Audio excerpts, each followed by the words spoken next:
Gargano,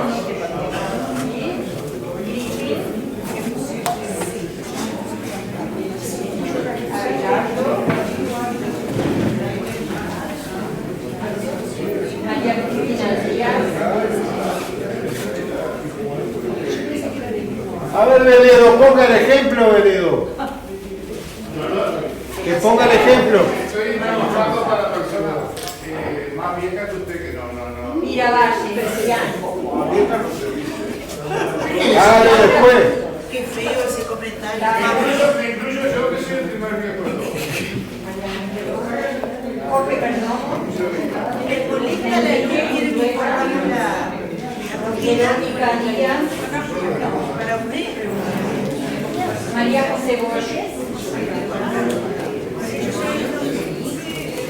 Y Alberto. Leandro Alberto. Está grande, está grande.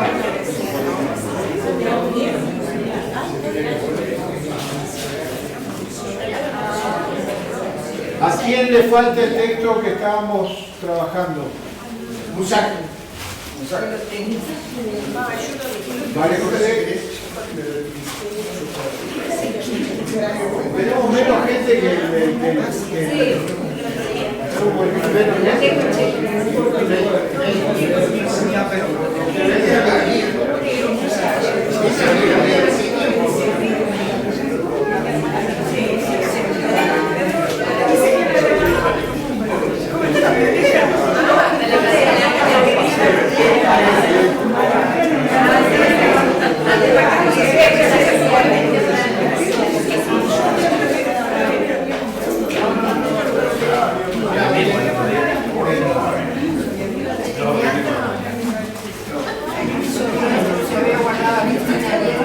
¿Alguien más le falta?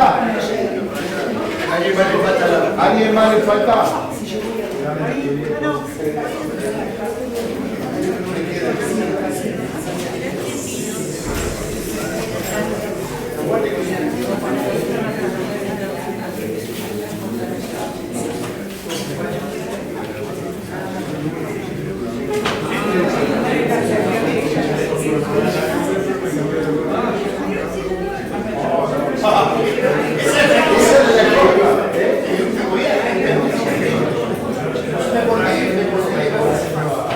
¿Con qué te acordaste de mí?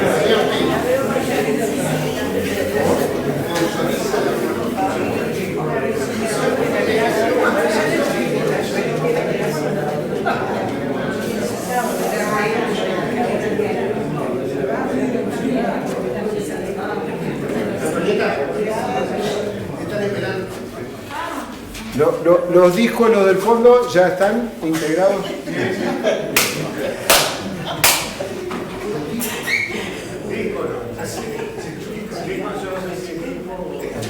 Díscolo, dije yo.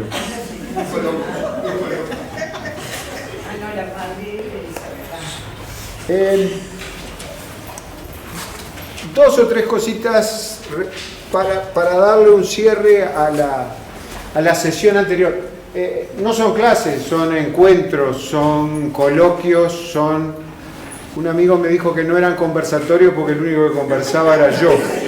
Me lo dijeron muy claramente. Es decir, pero no son clases. Si bien tienen una planificación, una ejecución, no tienen el sentido de una clase. Sí tienen el sentido de un encuentro, y por eso el taller. Por eso es un taller, de forma tal de que la idea es ir desarrollando un conocimiento en forma conjunta y hacer una evaluación, pero una evaluación personal, no es como la clase usual en la cual teníamos un objetivo generalmente propedéutico. Acá me estoy yendo de las manos, es decir, el sistema educativo tiene un fin propedéutico, es decir, la escuela prepara para el liceo prepara para la universidad, es decir, cada una de las fases de desarrollo. Acá no lo tenemos. Por eso tenemos mezclada gente, parece una escuela, si estuviéramos hablando de tema de pedagogía, estaríamos en una escuela lancasteriana donde estarían juntos todos los niveles, ¿cierto? Es decir, están los que hicieron el taller en el año 2022, lo que hicieron el taller en el año 2023, lo que estamos haciendo en el taller en el año 2024, todos juntos. ¿Sí? Y sin embargo, no estamos uno para arriba y otro para abajo, es decir, estamos todos en el mismo nivel, pensando todos el día juntos. Quedaron cosas interesantísimas de la sesión pasada, es decir, más allá de las expresadas por mí, que son las menos valiosas. Es decir, termina la clase y sale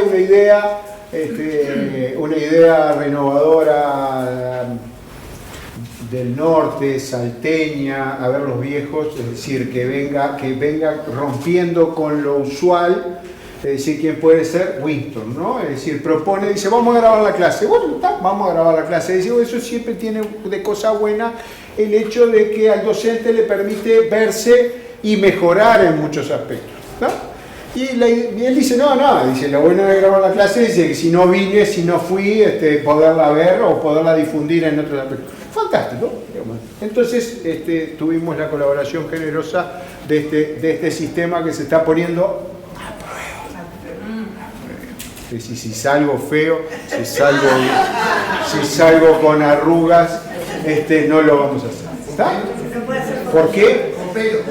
Si salgo con pelo, está jorobado. Es decir, la pócima de Jekyll y Hyde está funcionando mal. No quiero nada que me haga volver el pelo. Es decir, digamos, jorobado, digo, pero forma parte de mi vida y ustedes forman parte de mi vida. Digo, ciertos medicamentos brujos que uno va adquiriendo, que se llaman complementos vitamínicos, ¿no? Entonces tomas colágeno y te hace bárbaro para las articulaciones, te sentís bárbaro y te hace bárbaro para las uñas. Y pues cuando lees dice que te hace crecer el pelo, digo, no, esa parte no me hagan crecer el pelo. Es decir, manténganme como estoy, en ese sentido. Comentario 1. Perdón. El del pelo es otro, es uno azul. Eso no.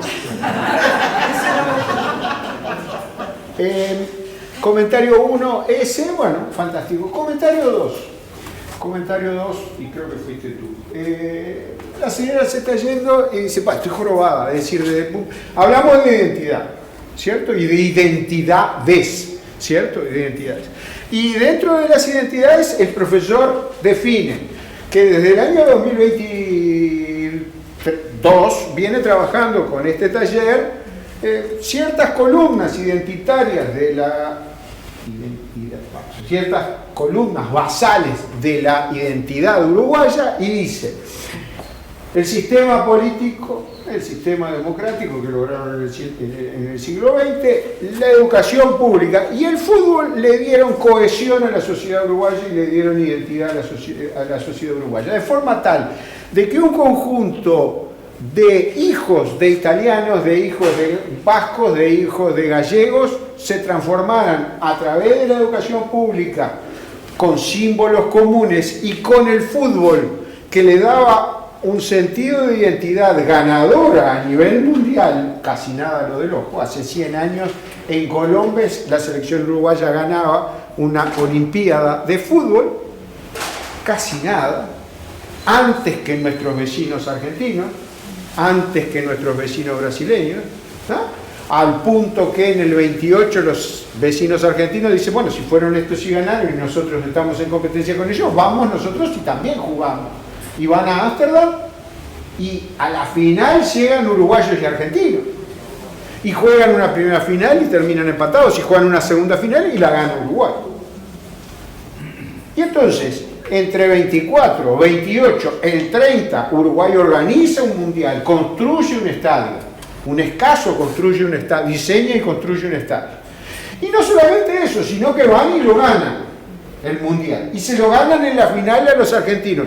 Esos puntos basales, el sistema político que le decía un hombre un voto, la educación pública que hacía que el hijo del inmigrante italiano, gallego, yugoslavo fuera a la misma escuela que el otro, ¿cierto? Que hablaban la misma lengua y que se apropiaran de los mismos símbolos. Y el fútbol, que le daba una cohesión de decir, somos campeones mundiales, eso le dio la identidad, estructura la identidad uruguaya del siglo XX.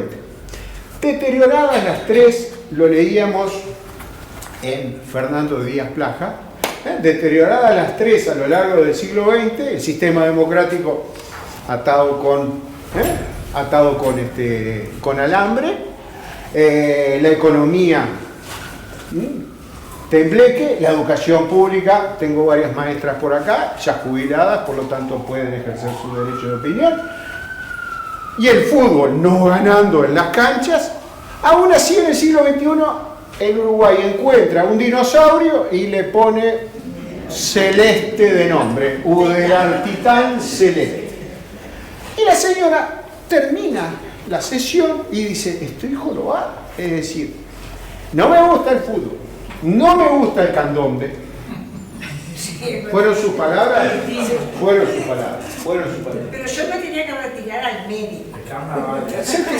No importa dónde se retiraba, pero estaba diciendo, estoy jorobada. Es decir, estoy jorobada, me voy al médico, y estoy jorobada en el sentido identitario, de decir, ¿qué soy yo? Sí, mi padre, por ejemplo, fundó un cuadro en San Carlos. En San Carlos, toda persona que haya vivido fundó un cuadro. No. Toda persona que haya... Es el Club Atenas. El Club Atenas, es Hace decir, poco pusieron una placa. los negros de Atenas, los negros de Atenas, Pero yo no perdón, no, ¿qué pasó? ¿Lo ríes? Pero nunca fui a la cancha yo, para que usted vea. Pero San Carlos es la ciudad del mundo que tiene mayor cantidad de equipos de fútbol por habitante y por metro cuadrado. No es tan así. Los futboleros me lo van a decir si sí o si no. Y le da un sentido identitario a San Carlos. Y San Carlos, a su vez, si pasa por el anfiteatro, va a decir que es la capital del carnaval. Conclusión, usted está excluida de todo. Como Carolina la van a bañar en el agua del arroyo San Carlos a los efectos de purificar. Pero no de acá, no estoy excluida de acá, porque me gusta acá. Señora, Por eso es lo que decía. el sentido...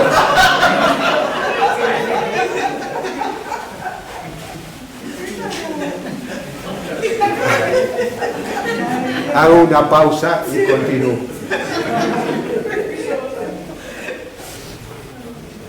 Pero el comentario de la señora es claro y es cristalino. Es decir, este profesor, autodenominado profesor, es decir, de literatura, de fútbol, me está definiendo los criterios identitarios uruguayos.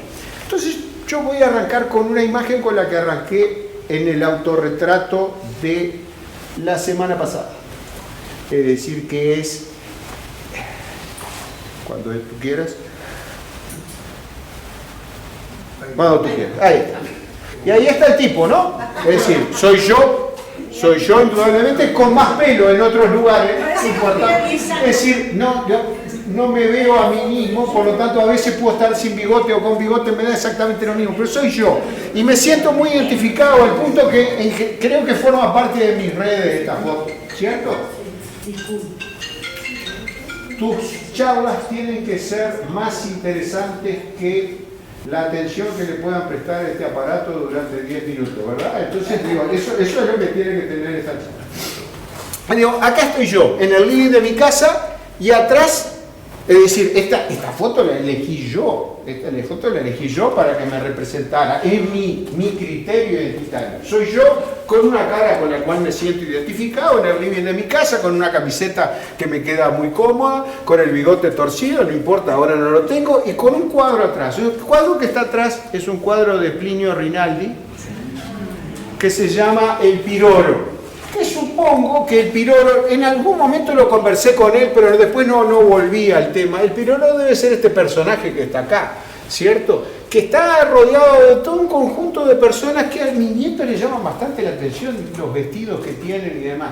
Pero hay un elemento dentro de toda esa composición, pues la torre del vigía, y no es otra torre que no sea la torre del vigía. La podrán buscar en cualquier otro lado, pero no hay ninguna otra ciudad que tenga torres de vigilancia en todos lados, fronteras hay en todos lados. Sin embargo, esa torre, una construcción militar del siglo XIX, es nuestra 18, no se sabe, no están los planos de construcción originales, no está cuánto costó, no están.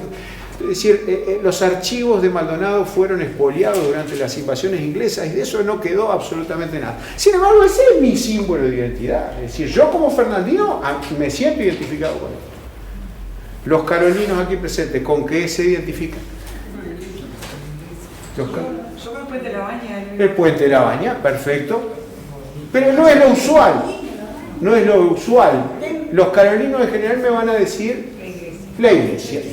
La iglesia, una construcción religiosa, sea religiosa, no sea religiosa, la iglesia es lo que me define, ¿cierto? Los de Pan de Azúcar,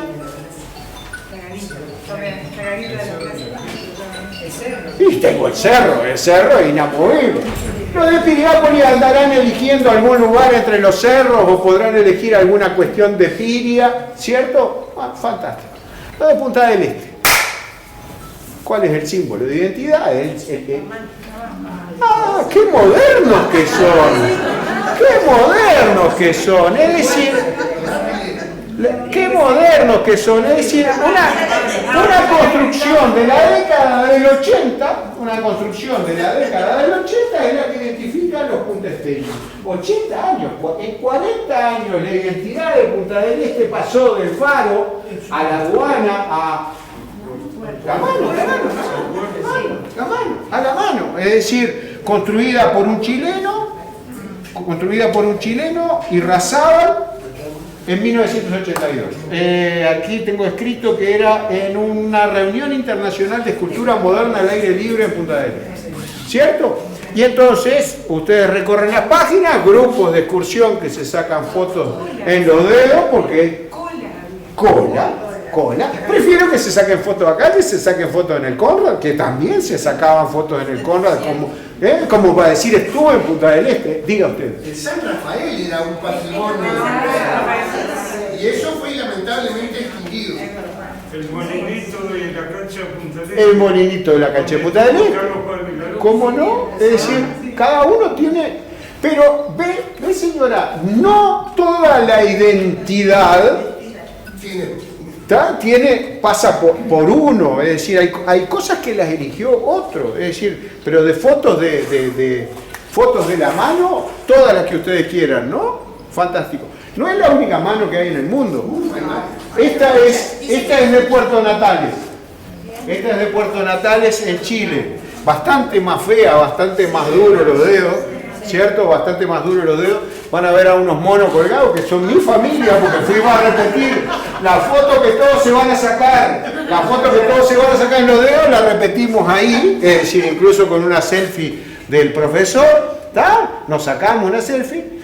Y eso es Puerto Natales, es decir, no queda sobre el estrecho de Magallanes, queda más arriba, en Chile, y es el acceso al parque de Torres del Paine.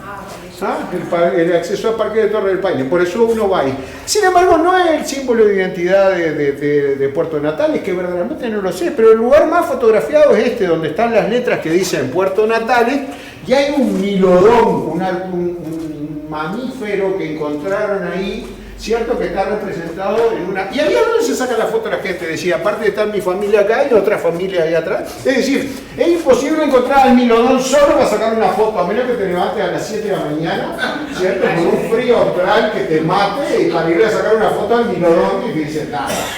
Todavía te invitan a ir a ver la cueva del milodón, que no te vas a meter en una cueva para...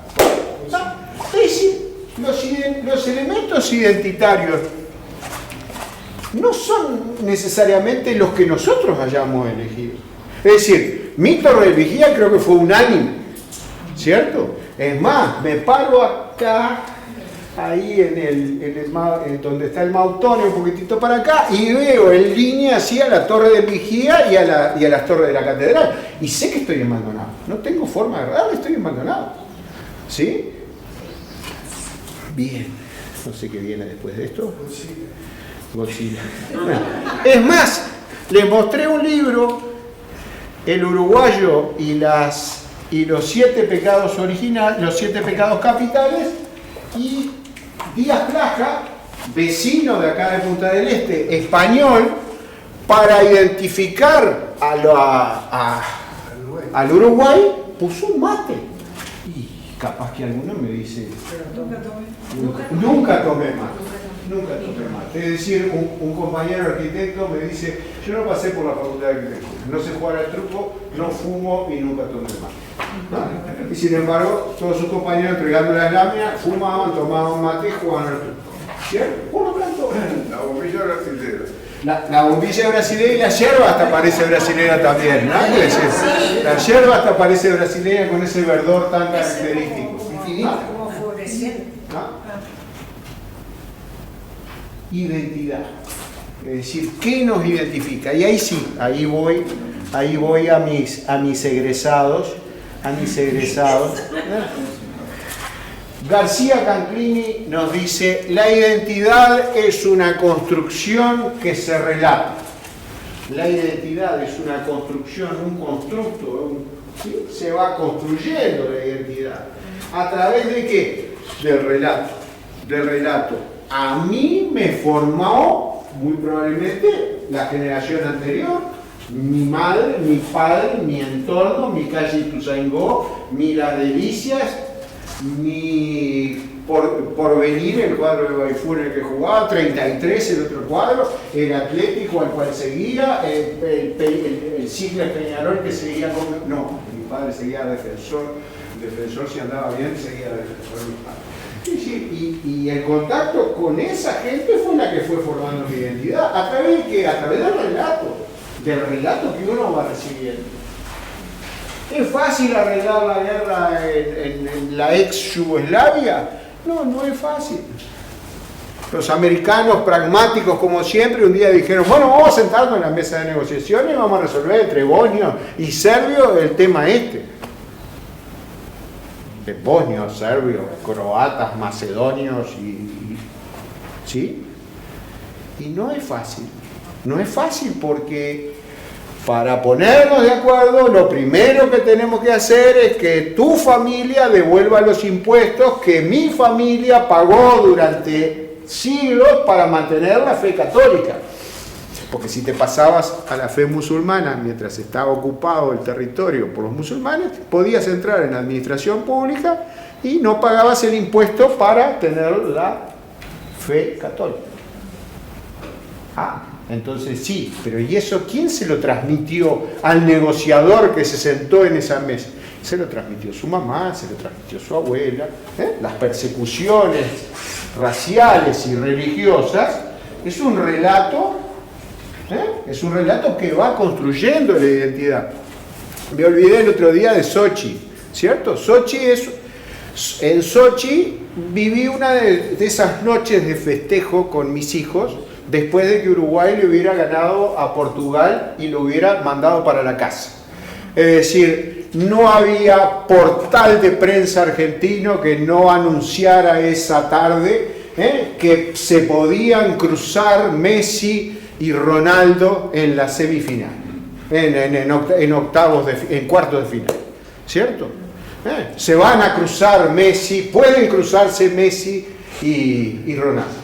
Resulta que Messi con su Argentina fue eliminado por Francia unas horas antes mientras íbamos al estadio, y después Uruguay con 2 goles de Cavani eliminaba a Portugal y se iban para su casa. En el único lugar donde se cruzaron Messi y Ronaldo fue en el aeropuerto. En el aeropuerto. Y esa noche salimos por Sochi. Imagínense una rambla como la de Piriápolis, con rusos que estaban sumamente alegres porque estaban de vacaciones, no tenían la más mínima idea que se había jugado un partido de fútbol a 3 kilómetros de distancia, no había un operativo como los que cerramos acá el campus para blindar un Peñarol deportivo, por ejemplo, no existía. Dicho sea de paso, señora, tengo que decirle que a mí tampoco me gustan los tambores. Es decir, ¿Lo qué? los tambores tampoco me gustan. Mi esposa se levantó a mirarme en el medio tiempo de Peñarol Deportivo y me miró de lejos porque ya sabía el resultado cómo iba y yo estaba radioactivo de enojo. Pero no por el partido, no solamente por el partido. Ahí está. No, además de... estaba en contacto permanente con mi hijo, que sí estaba en el estadio, que me envió todas las críticas del operativo de siempre, con un campus que es difícil de llenar y es difícil de vaciar, es decir, que uno va al fútbol con incomodidad, sabiendo que el personal de recaudación de la Asociación Uruguaya de Fútbol va a ser poco y que está interesado en que tú no vayas al fútbol. Entonces te va a atender, te van a cachear, te van a hacer un montón de cosas a ti que vas a ver un partido de fútbol, ¿cierto? Y vas a tener un operativo policial que te va a hacer caminar por todo el barrio Esteral dando vueltas para encontrar tu puerta de acceso. Y me encontraba a mí mismo sentado en el living de mi casa, enojado por cómo estaba jugando Peñarol, pero sobre todo enojado conmigo mismo. Digo, ¿y por qué no estoy en el estadio? Y no estaba en el estadio porque no tenía ganas de estar en el estadio. Entonces eso ya es síntoma de que mi identidad se está poniendo a prueba, señora. Es decir, está jugando Peñarol a 300 metros de mi casa y no puedo ir. Eso es la edad. Señora, no vale decir antes que el profesor lo que el profesor va a decir. Le dije a mi esposa que era un viejo cascarrabia, ¿cierto? Le dije a mi esposa, porque entre otras cosas, además tenía que aguantar los tamboriles que estaban tocando en forma permanente en el campus, tamboriles que aparte debajo de mi edificio entrenan miércoles y sábado en forma permanente durante todo el año, ¿cierto? Con un ritmo que es una mezcla, por lo menos una mezcla sería algo no monótono, pero esto es absolutamente monótono. Lo único que tiene de cambio es cuando termina, que uno siente que algo se le salió de adentro de agobio. Mi madre decía, apagaron el primo. Apagaron el primo. A favor del oído. Y además por lo irrespetuosos que son, porque no hay un minuto de silencio que se respete en el Uruguay entero, tendrían que tomar las medidas de decir, donde un lugar no respete el minuto de silencio, se termina el partido. A ver, pero el mismo periodismo que va a hablar bondades de la organización de ese partido de fútbol, después se va a maravillar viendo la Champions y las escaleras vacías y no banderas que no dejen ver la cancha, ni sonidos rimbombantes, ni demás. Bueno, entonces yo estaba sumamente enojado al terminar el primer tiempo, pero ¿por qué no había ido? Pero súmale a todo eso un helicóptero que tenía colgado al principio del partido, en el medio tiempo y en el final del partido encima mío, cuando jamás deseé tanto que se le terminara la nafta a un aparato, ¿sí? Lo único que con esa nafta y con ese helicóptero probablemente se hubieran podido pagar más gente que tuviera las puertas habilitadas de forma tal de que la gente entrara cómoda y saliera cómoda. No, todo lo contrario. Entonces, si tú logras una atmósfera opresiva que te haga indeseable ir a ver un espectáculo, entonces no vas. Y ese era mi enojo, señor. Y soy un viejo cascarrabia. ¿Sí? Y no solamente lo estoy diciendo, sino que está quedando grabado. Y vaya a saber dónde se difunde eso. Con todas estas cosas que dije. Y se lo está diciendo a un tipo que le gusta el fútbol. Que le gusta el fútbol con pasión. Pero que no puede entender que para ir al fútbol haya que ponerse, en primer lugar, la camiseta del equipo por el que voy a hinchar. Yo puedo ir vestido de cualquier manera. Ir envuelto en una bandera, ir envuelto con una bandera que diga lo más ofensivo posible hacia el otro. Tener un cántico que sea ofensivo hacia el otro. Ya es demasiado, señor. Ya es demasiado. Y que lo hayamos alentado los mansos, me llevaba a ese enojo. Luego 2 goles de Peñarol hicieron que superara eso. 2 goles de Peñarol que llegaron del grito del campus 30 segundos antes de que mi televisión me los mostrara, ¿cierto? Es decir, con lo cual yo sabía, bueno, Peñarol empató, voy a esperar a ver cómo fue el gol, un muy lindo gol, y después Peñarol pasó a ganar y esperé 30 segundos para ver el gol. Yo escuché el gol y estaba en la mitad de la cancha la pelota. Yo estaba viendo la tele y escuché el gol. Nosotros que vivimos en el sexto vemos la pantalla con Mercedes del Campo. Dije, dice gol la pantalla. Y miramos el reloj, nunca llegaba a él. Impresionante la que tiene. La identidad es una construcción que se relata. Ojalá este relato esté formando identidad en alguna otra persona, ¿cierto? Pero digo, ¿hasta qué punto la identidad propia puede ir cambiando con las circunstancias que van pasando? No sé para dónde quería ir con ustedes después de todo esto. Digo, pero estábamos acá con el mate, ¿cierto? Y aquí sí voy también a mis generaciones de estudiantes, es decir, los elementos de la comunicación, sea un texto que voy a leer, sea la imagen que vi recién, con el mate como símbolo, los elementos son siempre los mismos, es decir, tengo un cierto emisor que me transmite un mensaje a un receptor por un determinado canal y usando un determinado código. No es lo mismo que me escriban un cuento, ¿cierto?, a que me dibujen un mate como símbolo de identidad, ¿cierto?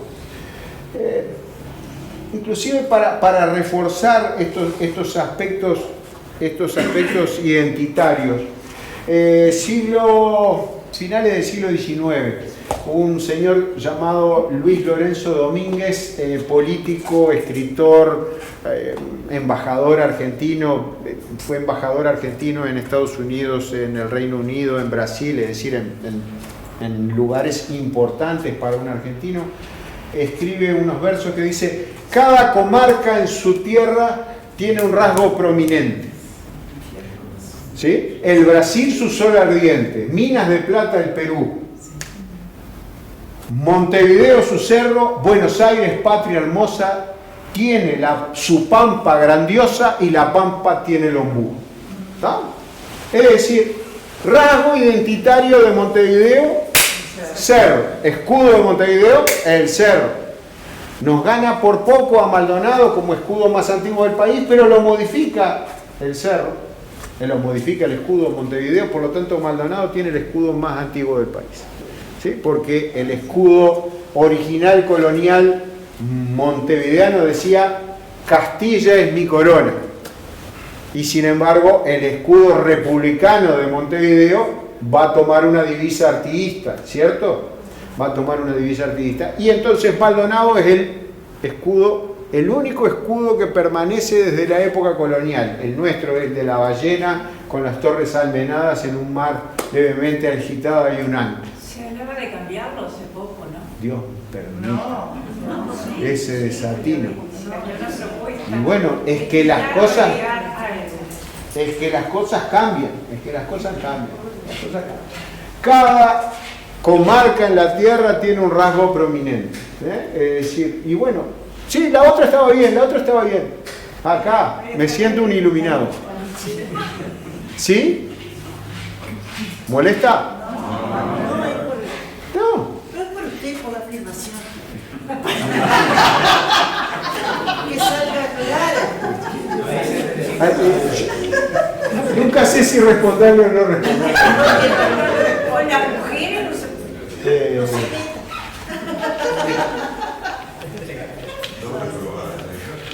Wimpy Artur N. García va a tomar esos mismos versos y va a decir: cada comarca en su tierra tiene un rasgo prominente, el Brasil, su sol ardiente, Minas de Plata del Perú, Montevideo su cerro, Araca que viene el perro, llora Urutaú. Es decir, los va a deformar. Y el truco va a tomar mucho de estos versos, ¿no? La pampa tiene el ombú, el ñandú, la ligereza, y después de que dijeron ligereza, les quedó abierta la rima con todo lo que termine en esa con S o esa con Z, ¿cierto? Es decir, cabeza, pereza, franqueza, yo me anoté algunas, riqueza, jueza, cereza, pureza, corteza, torpeza, fortaleza, belleza, mesa, tiesa, condesa, impresa, mayonesa, empresa, francesa, princesa.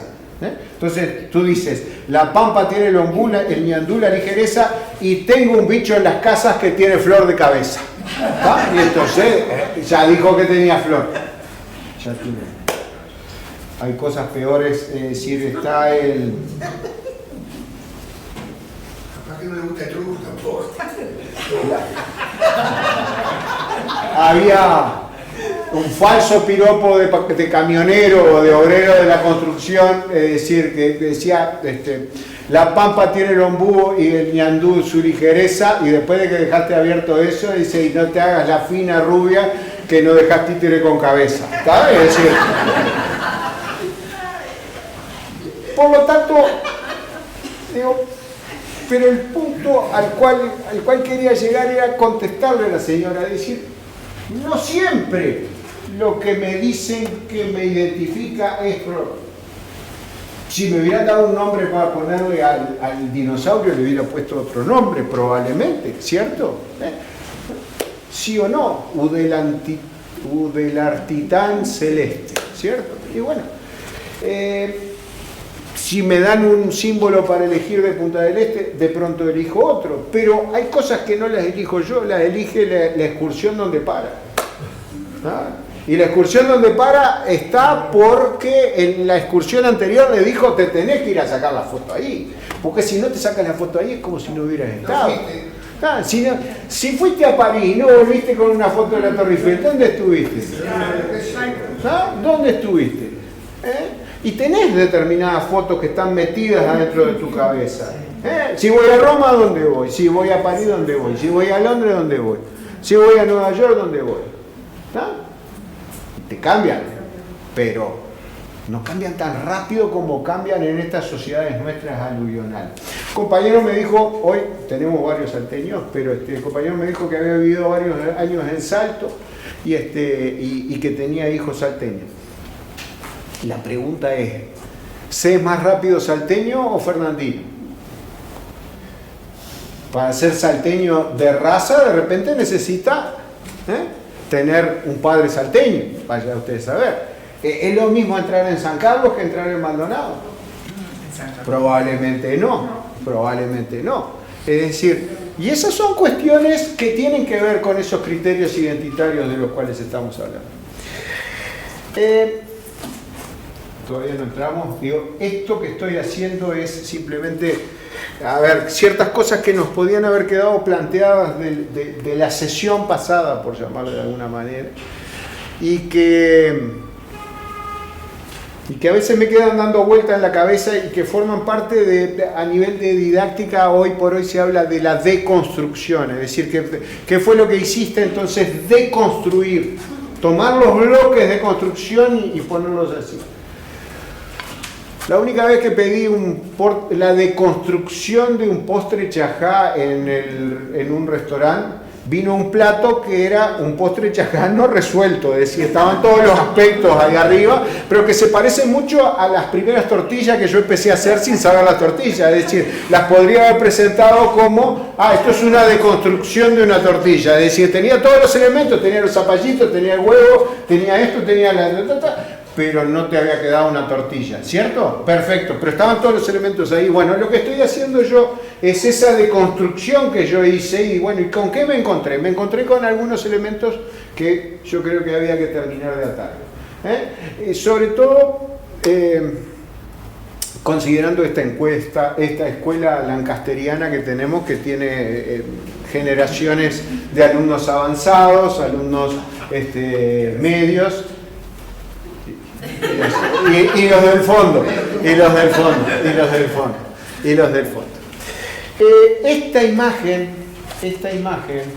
la que están viendo en la pantalla, que es esta, no es cualquier imagen, es decir, y forma parte de esto de los elementos de la comunicación, es decir, cuando me plantean esta tapa del libro, la propia tapa del libro ya es un mensaje, es decir, ¿qué veo acá? Que estoy viendo el nombre del autor, me puede gustar o no gustarme. Estoy viendo el nombre del libro. Voy a ir atrás para ver de qué trata el libro, quién es que está hablando. Pero la tapa ya de por sí Dice mucho. ya dice mucho. Está por fuera del texto, ¿cierto? Está por fuera del texto. ¿Cierto? Está por fuera del texto, pero ya me dice mucho. Y decir, ¿qué fue lo que intentó? Porque al autor se la propusieron y el autor dijo sí, a la editorial le dijo sí, vamos a darle con eso para adelante. ¿Por qué? Porque está el mate, el elemento identitario uruguayo, si los hay, ¿cierto? Nos inhabilita para trabajar las dos manos en general, porque con una agarramos el termo y con la otra agarramos el mate, ¿cierto? Y eso ya por sí es una característica identitaria bastante importante. Si estamos parados y tenemos el termo acá y el otro, y si no tenemos la materia colgando, ¿sí? Y si tomamos solo, porque tomamos solo, pero si tomamos acompañado, que pasamos el mate y el otro me dice, che, dale vuelta, o ponelo más calentito. Es decir, motivo por el cual este profesor nunca dejó tomar mate en la clase, no porque no lo pudieras tomar tú sola, porque si no, si la convidas a ella te dice, che, acá está frío, dale vuelta, echale más allá, qué buena yerba. Es decir, ya es un distractor número uno. Entonces, si ustedes tienen que competir entre el mate y este otro, entonces ya tienen dos distractores puestos en su equipamiento para asistir a una sesión en la cual tenemos que tener toda la sesión. Si usted va a manejar y tiene esto y tiene esto otro, bueno, ya está.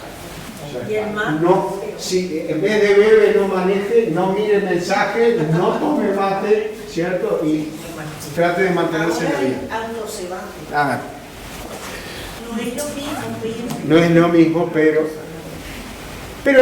esto ya me está dando una idea de lo que me quiso transmitir en ese mensaje a través de carajo, dije, chimón más castiza que esa, ¿qué problema? Mi codo es muy No te toques, qué buena suerte. Es buena suerte, ¿verdad? No te toques. Porque el derecho. Porque el derecho, si el izquierdo, ¿también con eso? Sí, el izquierdo me lo sabe. Las tenemos todas. ¿Estás tratando de resolver el dolor?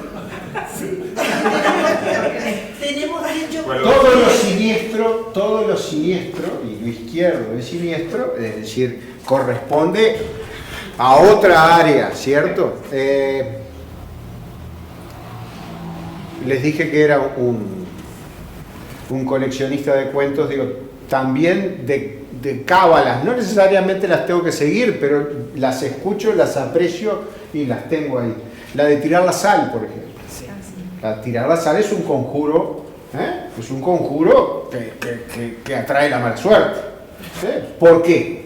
Porque la sal se tiraba en los ritos satánicos para invocar al diablo, ¿cierto?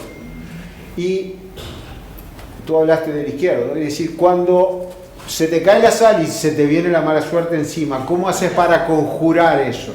Por arriba del hombro y por atrás. Lo tiras por el izquierdo, por el lado izquierdo tiras la sal. ¿Por qué lo tiras por el lado izquierdo? Porque tú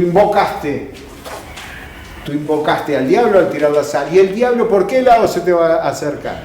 ¿Por el derecho o por el siniestro, por el izquierdo? Siniestro es izquierdo en italiano, ¿cierto? Se me acerca por el lado izquierdo, entonces le tiro la sal por el lado izquierdo y le voy a pegar al diablo en los ojos con los granos de sal que estoy tirando.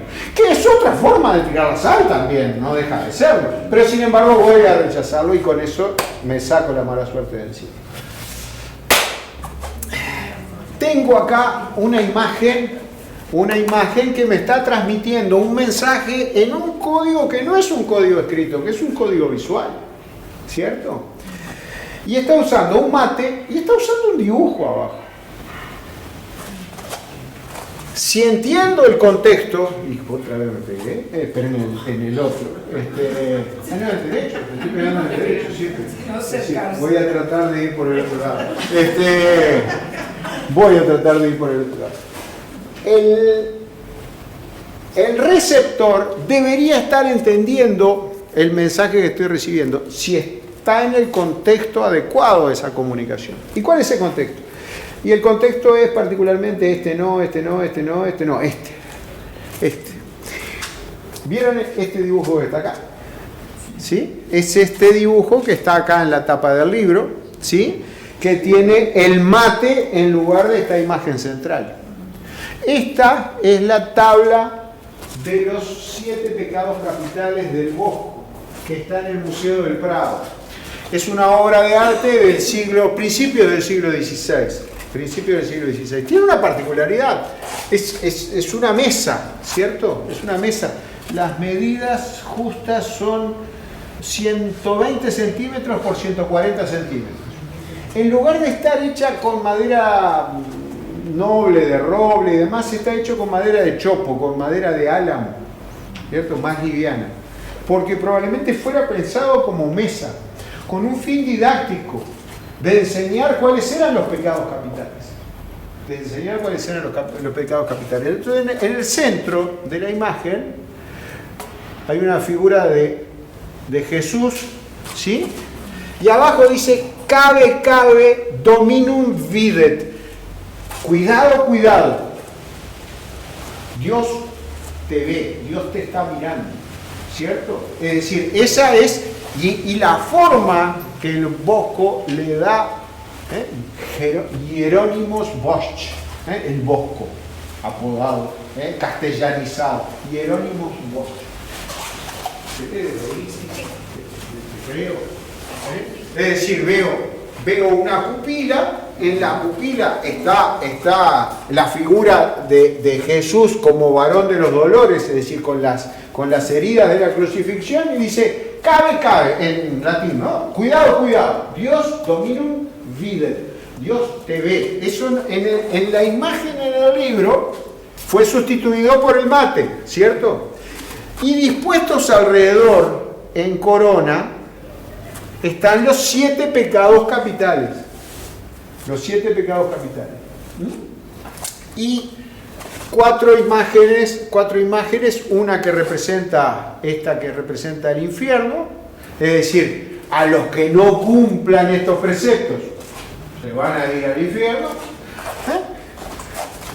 Otro que corresponde la gloria, es decir, el paraíso. Y discúlpeme, pero no me acuerdo de los otros. El juicio de las almas, es decir, aquí llegamos desnudos, nos vamos desnudos como vinimos y vamos a ser juzgados para saber para cuál de los dominios vamos. Infierno, y me falta uno. Y me falta uno, que es todo el que haya ido a ponerse la cintita allá en Bahía,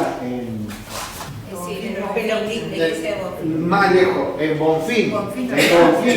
En Bonfín, este es el Bonfín, este es el fin. Acá está el enfermo, ¿cierto? En su cama, se le están realizando todos los cuidados que se le podían realizar.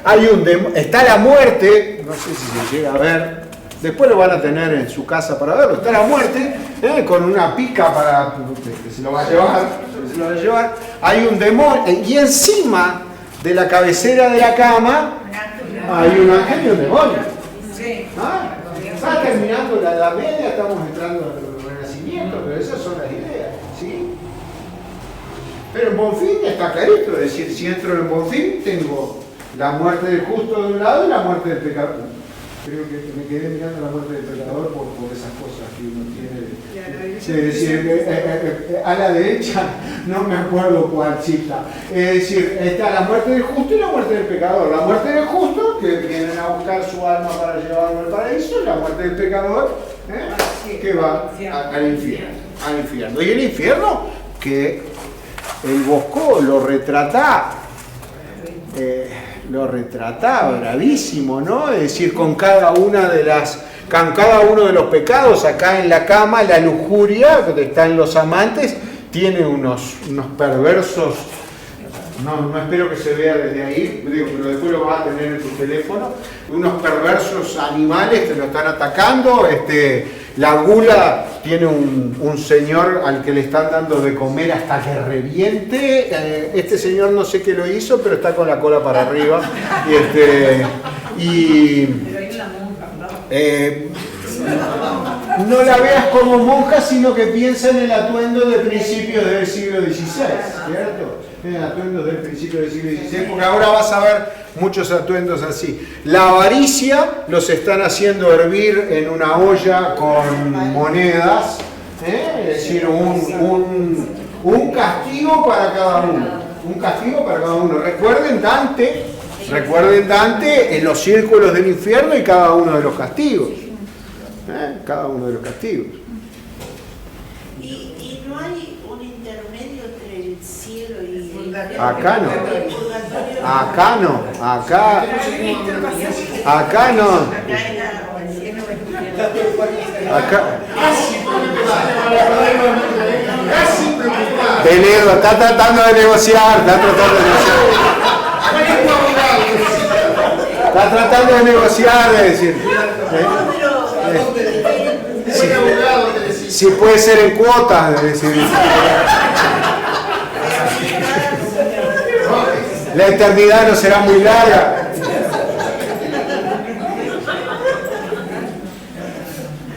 Me diste pie, me lo interrumpiste, pero ahora me diste pie. Este no está en la Divina Comedia, pero dicen que en determinado momento Dante se encuentra a un viejito muy flaquito, chiquito, con una señora morocha muy voluptuosa y entonces Dante lo llama aparte y dice, ¿cuál pecado fue el que usted cometió? Y dice, no, Dante, usted no entendió. Dice, ella no es el castigo que yo recibo, yo soy el castigo que ella recibe.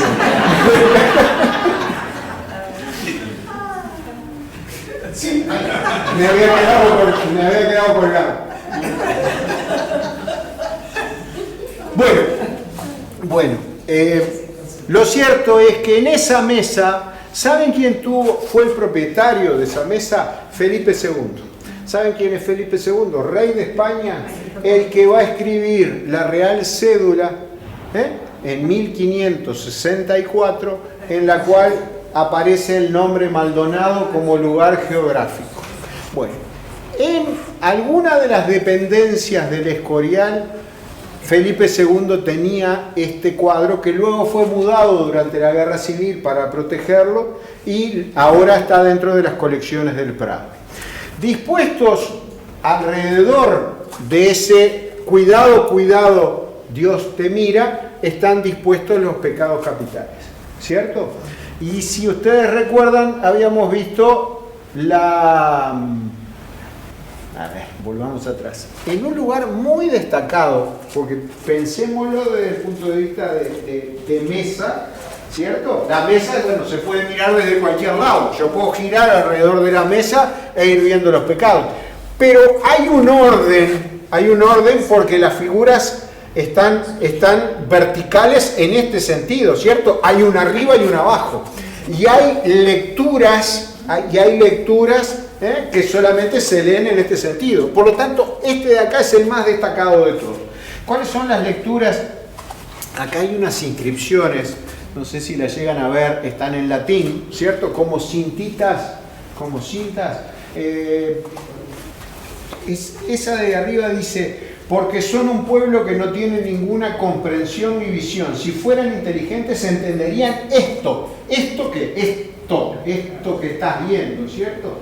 Y se prepararían para su fin, es decir, sabiendo que el fin es este o este y que estos son los pecados, pues juega tus cartas de forma tal de que no caigan por estos lugares. Esta es la lectura de acá arriba, que es del Deuteronomio, esto... Ay, no me acuerdo. No me acuerdo. Y la de abajo dice, yo esconderé mi rostro de ellos y veré cuál será su fin. Es decir, ya está escrito el fin de los que cometen estos pecados. Es decir, es una tabla que tiene un claro contenido didáctico. El que me presentó esto sabía muy bien qué era lo que me estaba presentando. Un mate uruguayo, pero dentro de una tabla de los pecados. Y me pone como título el uruguayo y los 7 pecados capitales. Es decir, el mensaje comunicacional es claro. Si entiendo de qué me está hablando, ¿no? Si entiendo los códigos que me está transmitiendo. En lugar destacado, considerando esa distribución horizontal, es la ira. La ira. Hay una taberna con una identificación, con una bandera exterior, y hay dos que se están peleando. Uno tiene una mesa en la cabeza para protegerse, tienen cuchillos en la mano, están tomando con una jarra de vino, y hay una mujer que los está intentando separar, ¿cierto? Es decir, por lo menos, no les pido que desde ahí se ve, pero miéntranme por lo menos. ¿Sí? ¿Se ve? Se está peleando la ira, ¿no? La ira, uno de los pecados capitales. Pero piensen los que vieron una monja, miren a la señora, el tocado que tiene sobre el pelo, miren el señor que tiene la mesa en la cabeza, podríamos decir, es un franciscano. No, es alguien que está vestido de acuerdo un parroquiano que salió borracho de la taberna y que se está peleando. Miren qué interesante, el Bosco está introduciendo con esta tabla algo que vimos en 2023 cuando veía, claro, las pinturas de género de Flandes, cuando hablábamos de los proverbios de Flandes, cuando hablábamos de escenas de vida, ¿cierto?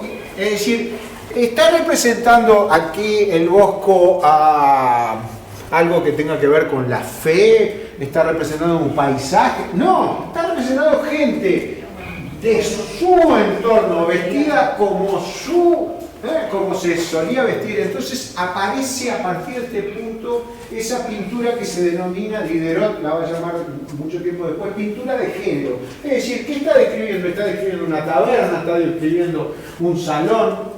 ¿Sí? ¿Se acuerdan las imágenes de Bruegel que veíamos el año pasado? ¿Sí? Si no, me siento frustrado. ¿Sí? Perfecto. Bueno, acá lo tenemos.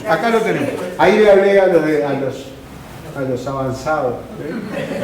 La de los ciegos. La de los ciegos, la cuerda de ciegos que podemos ver en el Museo Ralí. Entonces, tenemos la ira. ¿Cuándo va a entrar el tema este tipo? No sé. Algún día. Tenemos la ira, esa pelea en las afueras de la taberna. Tenemos uno de los pecados en los cual Díaz Plaja dice que los uruguayos somos bastante culpables de la soberbia. Esta señora que parece que tuviera una pantalla de mesa de luz, exacto, lo que tiene es un tocado hacia atrás, y esa señora se está contemplando. ¿Y dónde se está contemplando? En un espejo, ¿cierto? Qué bella que soy, qué fantástico. No es un hombre el soberbio, es una mujer la que está representando el Bosco en este caso. ¿Y quién sostiene el espejo? Un lobo, un ser maligno, un demonio. Un demonio es el que le está sosteniendo. O decir como diciéndote, por eso yo no quiero verme en el espejo. Hay que taparlo los espejos. Es decir, la soberbia de verse, pero fíjense la escena cotidiana, es decir, ¿qué podemos tener a través? ¿Qué muebles usaban? Es decir, un gato está por acá, el mueble, el aparador de roble con el espejito, una mesa con unas flores. Es decir, no estoy pintando a una Virgen María, aunque no estoy pintando un paisaje, estoy pintando a mi gente, ¿cierto? Y con eso estoy representando esos pecados. Esta es la soberbia que está aquí. ¿Sí? Soberbia. Hay que. Este está fantástico. Esta es la envidia. Esta es la envidia, es decir, los que están en la ventana están mirando con cara avariciosa, ¿cierto?, a este señor que tiene un halcón en la mano, ¿cierto? Un halcón en la mano, como diciendo, oh, ¿quién pudiera, no? ¿Quién pudiera? Pero, ojo, que a su vez tiene un hueso en la mano, y el perro, que tiene un hueso en el piso, está mirando y ladrándole al hueso que el otro tiene en la mano. También envidioso. Perro brilloso también. También. Y lo que dicen ver los críticos de arte es que mientras está sucediendo esa escena, los están robando por atrás en la casa. Es decir, ellos que están tan pendientes y preocupados de lo que está pasando en la vereda, por atrás los están robando. El del halcón. 1500, ¿Se lleva la bolsa? No, es otro. Es cómplice. Tiene el pajarito, mira el pajarito. Es el pájaro campana. Es el pájaro campana. ¿Qué similitud de pura coincidencia? Para los que vieron una monja, miren esta señora, es decir, un tocado en el pelo. Tal vez hayamos conservado en los conventos y en los monasterios ciertos vestidos que tienen origen ahí. No estamos perdiendo tiempo, sino que lo estamos ganando, digo, pero no entramos en literatura todavía. Pero el mensaje comunicacional de la tapa elegida por Díaz Plaja es mucho más complejo, es mucho más completo, que haberme puesto un mate y un pecador, ¿cierto? Mate y un pecador. Esta es la envidia. Podríamos seguir por horas. Y no soy el tipo más apropiado.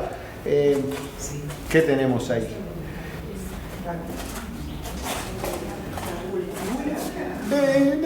Son parejas cortesanas, ¿no? Es decir, acá tenemos dos. Es decir, está bien, no me representó una escena sexual explícita, ¿no? Pero lo que tenemos ahí es una carpa donde una pareja galante está por entrar y otra está pronta mientras se regodea con unas comidas previas en un preparativo y unos bufones la hacen reír. Y entonces dice, esto es la lujuria. Los permita frente a las imágenes que hoy podemos ver en cualquier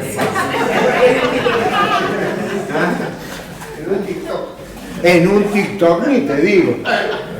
Y respecto a las caderas que te pueden eclipsar ahora, en el eclipse me refiero. Es decir, esta es la lujuria.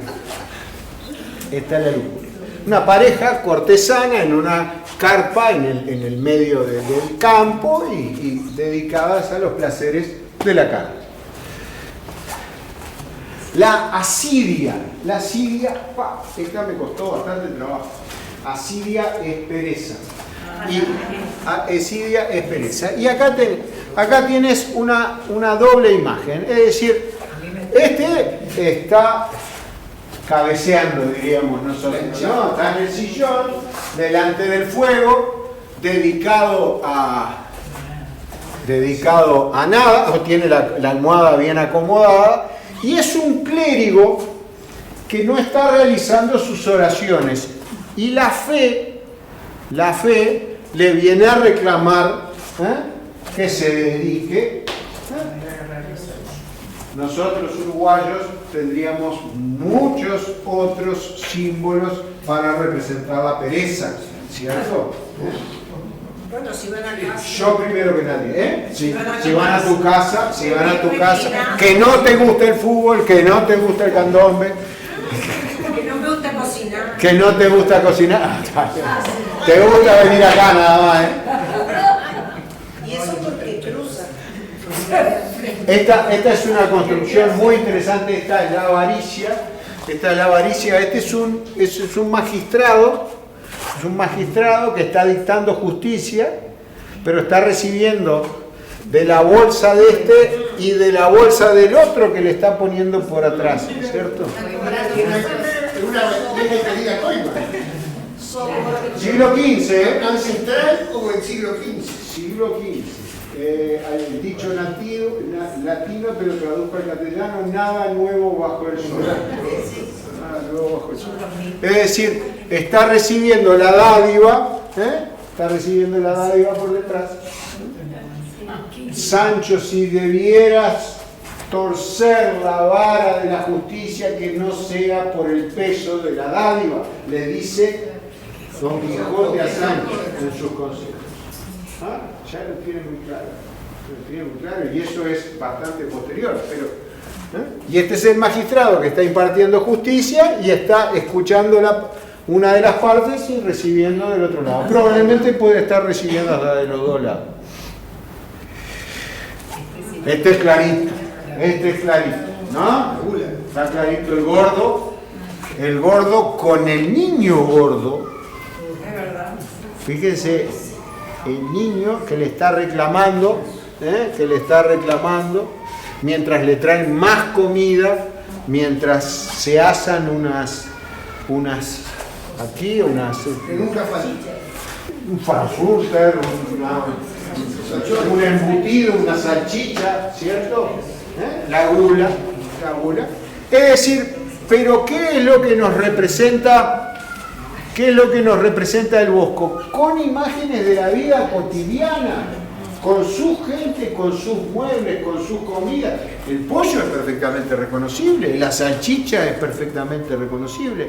Es decir, no estamos pintando elementos sagrados, nuevamente parecida a la monja, ¿no? Es decir, no. Lo que tenemos claro aquí entonces es que son elementos cotidianos en los cuales se están representando esos pecados a los cuales hacíamos referencia. No sé si ya lo pasamos los 7. Sí, sí. Ya está completa la lista. Y bueno, y este era el infierno, un detalle del infierno, al cual bueno, ya que tenemos ahí tenemos el castigo de la gula. El castigo de la gula va a ser que ese ser iba a ser alimentado por ranas, por cosas indeseables, como castigo. Esta es la señora que decían ustedes que parecía una monja, que le está dando a la cola de alguien que quedó con sus partes para arriba, ¿no? Vaya a saber por qué pecado había cometido. Y acá la avaricia los están hirviendo en una olla, probablemente con monedas. La lujuria los está esperando en el lecho, y están esos demonios que los están atacando. Es decir, que el mensaje siempre es mucho más completo fuera del texto, es decir, en la construcción, creo que le habíamos llamado el año pasado el peritexto, todo lo que rodea, en la construcción del propio libro. Todo esto surgió de la deconstrucción de la sesión pasada, así que imagínense, y a los efectos de entrar, y tú fuiste la que impulsaste mucho diciendo, bueno, hay cosas que no me identifican, bueno, esto no, en absoluto, son esos los comentarios que enriquecen esto, es decir, de la misma forma que un futbolero se puede sentir no identificado con cosas con las cuales se identificó durante mucho tiempo porque han cambiado las circunstancias. Es decir, porque, y ahí vuelvo a este señor que dice, esa identidad futbolera que yo recibí de mis padres y de mi generación anterior, se la transmití a mi hijo que sí estaba en el estado, aguantando todas esas cosas, mucho más joven que yo y más flexible que yo, ¿cierto? La identidad es una construcción que se relata, y me dice, pero el relato artístico, folclórico y comunicacional que la constituye a esa identidad se realiza y se transforma en relación con condiciones sociohistóricas no reductibles a la puesta en escena. Es decir, la gas de andar el relato pero después ese relato continúa no en base a lo que originalmente los lanzaste, sino a los cambios socioculturales que se van produciendo. El que funda Punta del Este, el que promueve Punta del Este, el que lo transforma en una estación balnearia, el que dice el símbolo de Punta del Este son sus aguas, sus hoteles, su calidad en la atención y demás, jamás pensó que los dedos iban a terminar siendo el símbolo de identidad. ¿Sabes? Y bueno, ¿por qué? Porque eso se va construyendo. Y García Canclini me dice, la identidad es teatro, es política, es actuación y es acción. Es decir, las cosas van cambiando. Las cosas van cambiando. Y el compañero me decía, estuve en Colombes se va a desarrollar en el 2024, este año, la próxima Olimpiada, a 100 años de la Olimpiada anterior, y hay elementos nuevos que se van a integrar a elementos viejos para crear una nueva realidad. Y el relato continúa. Y no vamos a estar, no vamos a poder ganar. No vamos a poder ganar. Porque si hay algo que me hubiera gustado, en función del relato recibido, es que Uruguay hubiera estado ahí y que hubiera ganado el campeonato.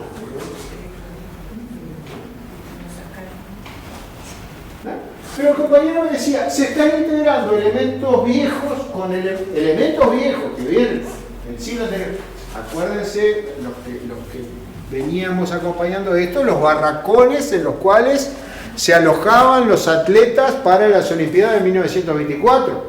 Francia había salido de una guerra en 1918, hacía apenas 6 años.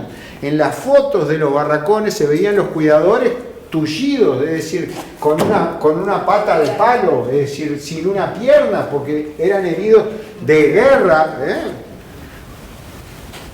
Y los uruguayos dijeron, para estar acá en estos barracas me vuelvo al barrio sur donde yo vivo, que vivo mucho mejor, y les terminaron consiguiendo un chateau, Argenteuil, un castillo en las afueras de Colombes, donde se fueron a instalar, porque ahí estaban mucho más cómodos.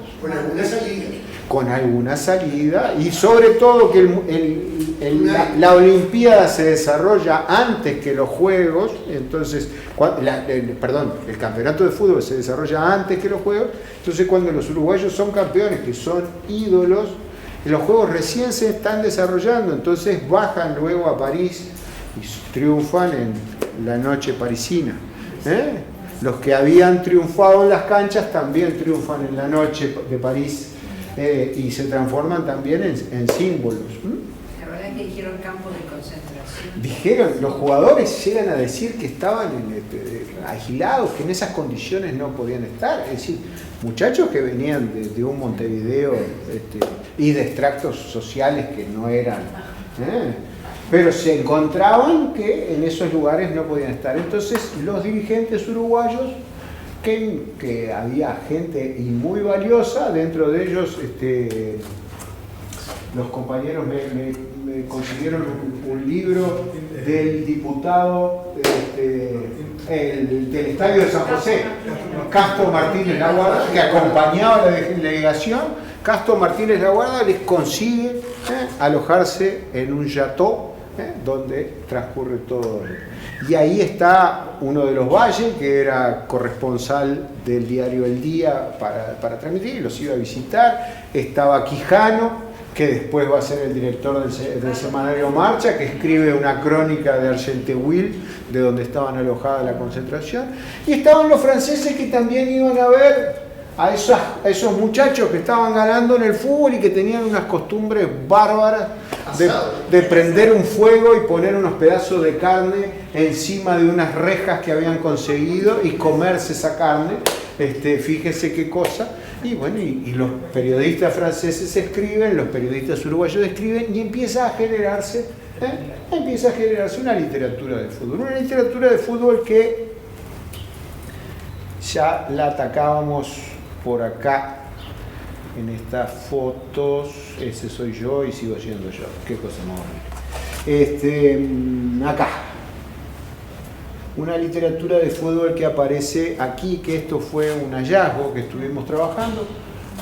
Atlántida, es decir, Revista Atlántida, 1900, 1918, creo que era, mayo de 1918, mayo de 1918, 16 de mayo de 1918, Juan Polti Halbach.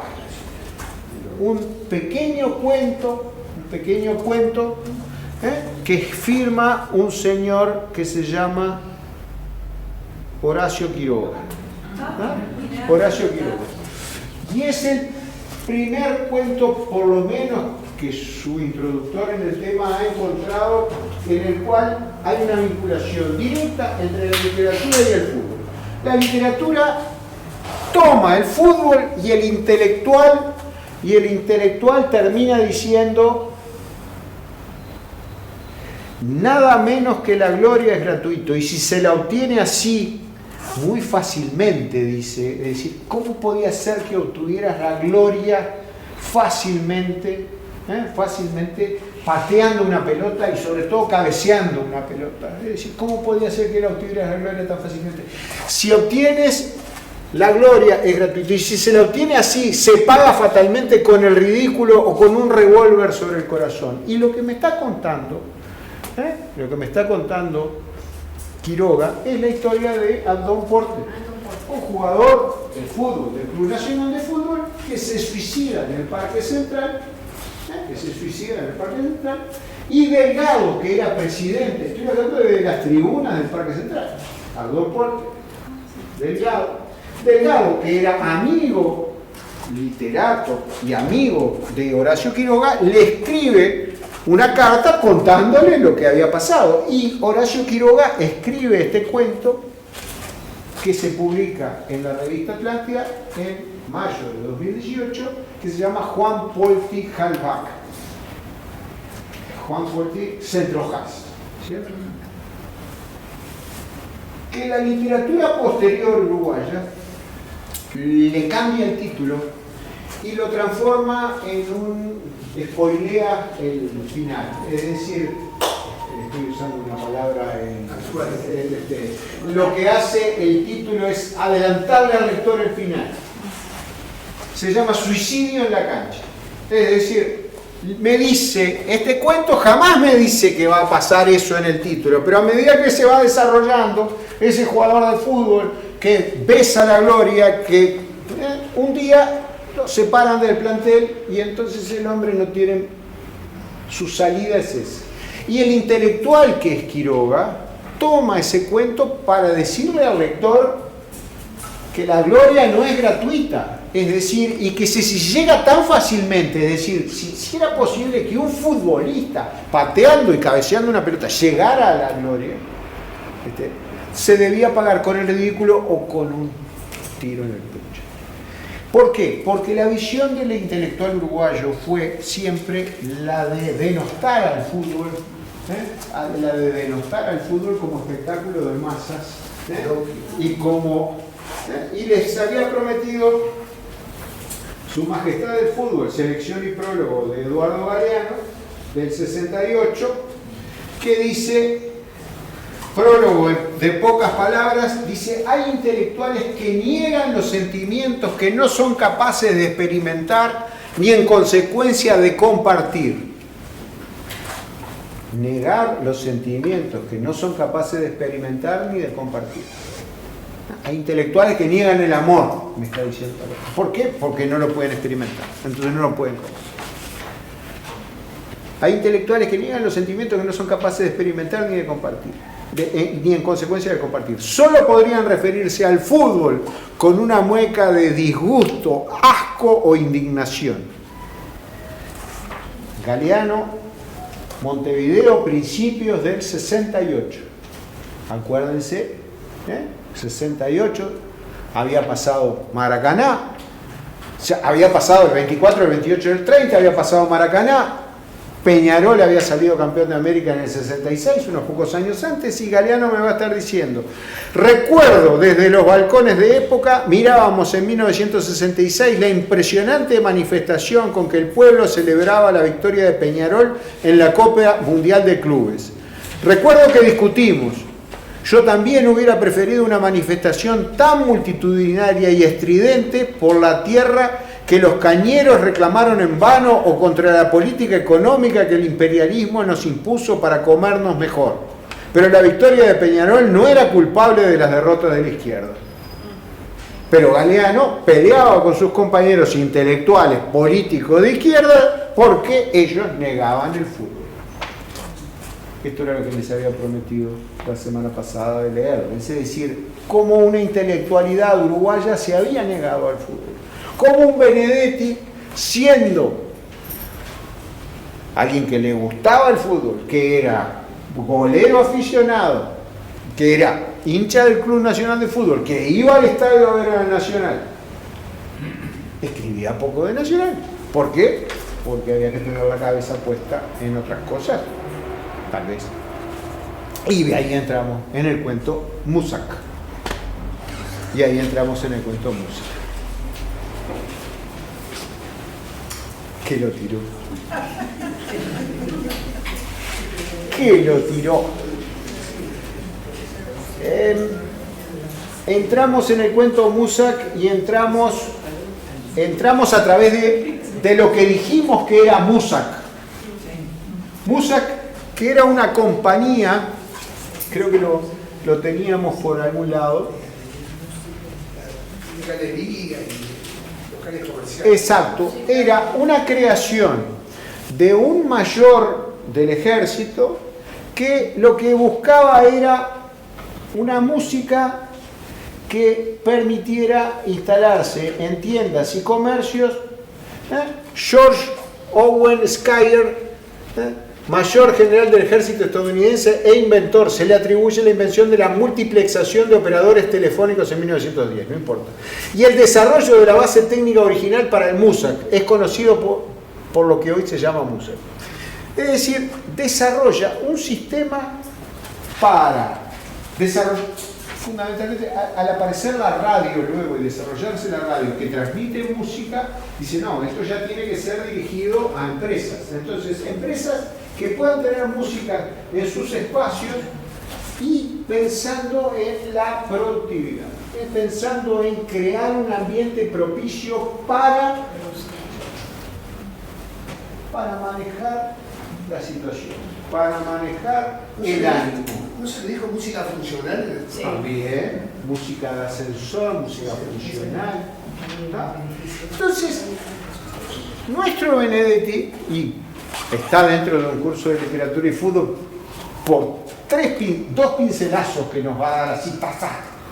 Y el profesor dice, este cuento vale la pena como ejemplo de esto que nos dijo Galeano recién. Ni les pregunto si lo leyeron o no lo leyeron. Vamos. Ah, sí, lo leímos todos, profesor. Lo leímos todos, profesor.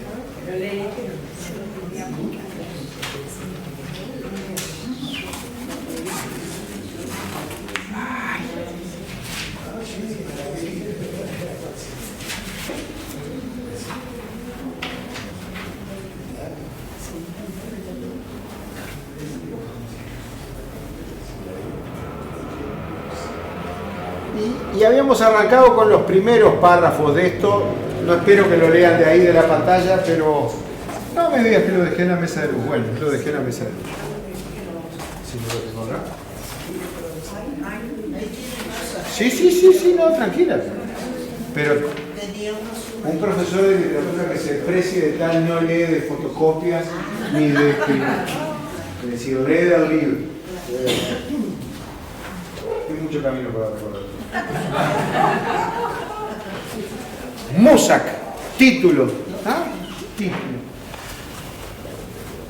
Claro, ahora ya sabemos lo que es Musak. Si no lo hubiéramos sabido, es decir, el cuento me lo dirá, me lo va a decir. Pero mi propia ansiedad, es decir, yo me conozco, me llevó a decir a la porra y gangrena. Así dijo textualmente. Un disparate.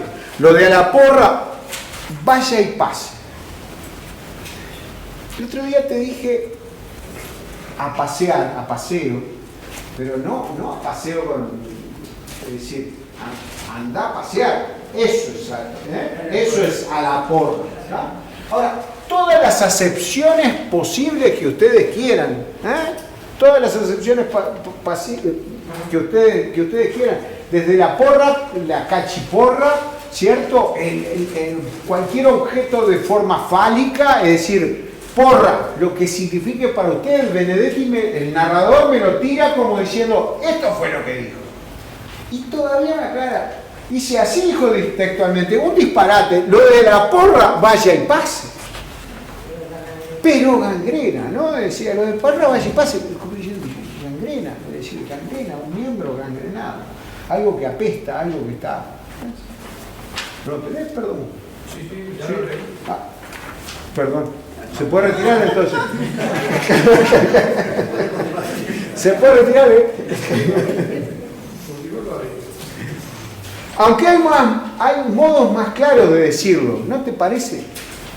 Es decir, como diciéndote, hay formas más claras de decir que a la porra, a la gangrena, no sé, es decir, pero fue lo que el tipo dijo en su arranque. Pero en gangrena estaba sentado, como siempre, en ese escritorio. Había estado escribiendo a máquina, seguramente algún comentario sobre el básquetbol.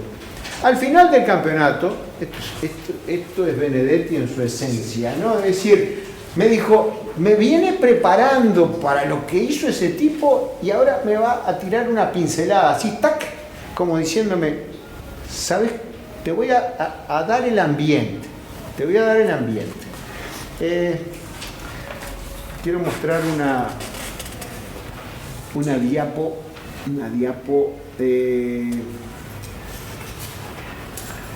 que no se las mostré, pero que se la merecen, esta misma. Es decir,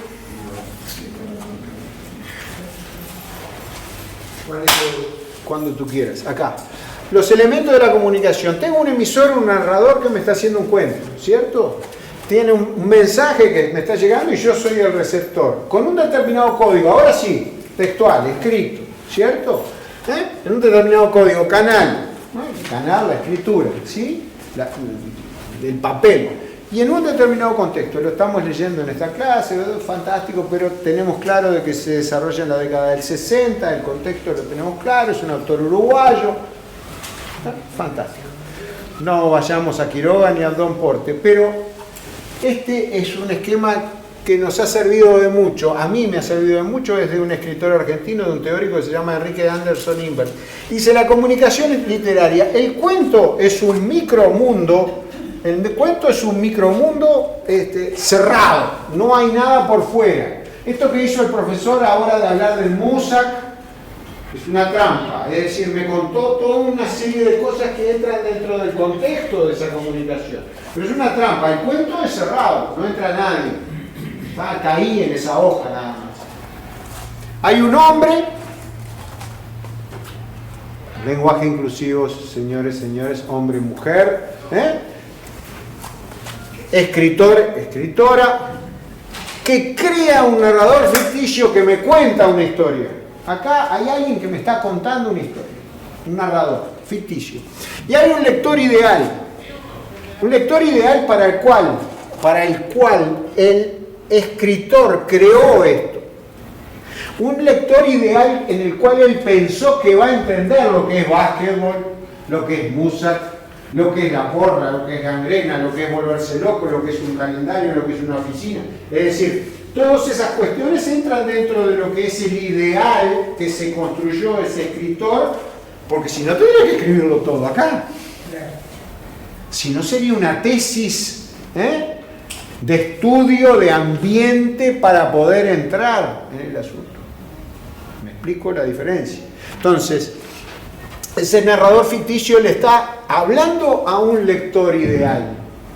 Y detrás de ese lector ideal estamos nosotros, que somos lectores reales, de carne y hueso, que tenemos esos códigos o no los tenemos. Entonces, ahí hay cosas que se nos pueden escapar o no. Ahí es donde estoy yo más o menos tratando de llevarlo con mi deficiencia. De repente son un montón de ciegos guiados por otro masivo que lo único que tiene es que va adelante, ¿cierto? Pero eso es lo que tenemos.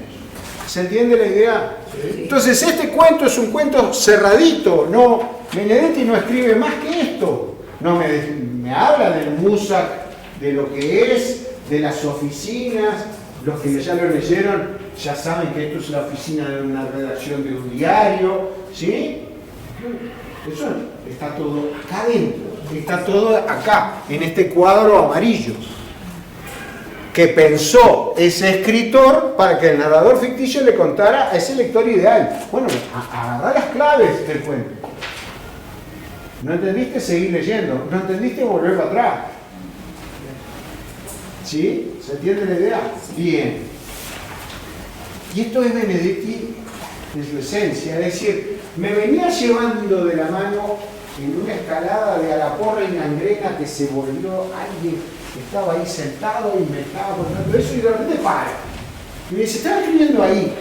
Dice, al final del campeonato siempre se hace un balance de la temporada. No sé para qué. Total, siempre se opina lo mismo. No son los jugadores los culpables, sino el técnico. Te estaba mirando a ti en el momento que estabas leyendo esto en la semana pasada, a ti. Y tú mismo hiciste así con la cabeza. Esto es básquetbol, esto es fútbol, esto es política, esto es empresa. Hacemos el balance y ¿quién tiene la culpa? Bueno, alguien tiene la culpa. ¿Y quién? El gerente, el técnico es más fácil. Entonces en básquetbol me dice el narrador, en básquetbol no es fútbol, no es literatura de fútbol, pero esto podría ser aplicable. En la cuerda de tambores, ¿quién se equivocó? El director, bueno, va para afuera, no ganamos el festival de carnaval, se va para afuera el director, traemos el letrista. El letrista. El letrista no se olvide. Bien. No sé para qué, total siempre se opinan a lo mismo, no son los jugadores los culpables sino el técnico. Dijo a la porra, y yo le pregunté, ¿qué dijiste, Oribe? No porque no hubiesen entendido, sino porque lo que había entendido me parecía un poco extraño. Entonces me miró, o más bien fijó la mirada por sobre mi cabeza en este almanaque. Conclusión, las cosas son recientes. No se ha cambiado el almanaque, pero en la oficina todo está igual, fue hace poco. Yo estoy presuponiendo que fue hace poco. Y pronunció el resto, y gangrena, y a partir de ese momento ya nadie lo pudo detener. A la porra y gangrena, a la porra y gangrena. Llamé a Peretti y él me ayudó. Entre los dos lo llevamos a la enfermería. No puso resistencia, transpiraba y hasta temblaba un poco. Yo le decía, pero Oribe, viejo, ¿qué te pasa? Y él con su cantinela, a la porra y gangrena. El tono lo pongo yo, pónganlo ustedes como sea, ese de volverse loco.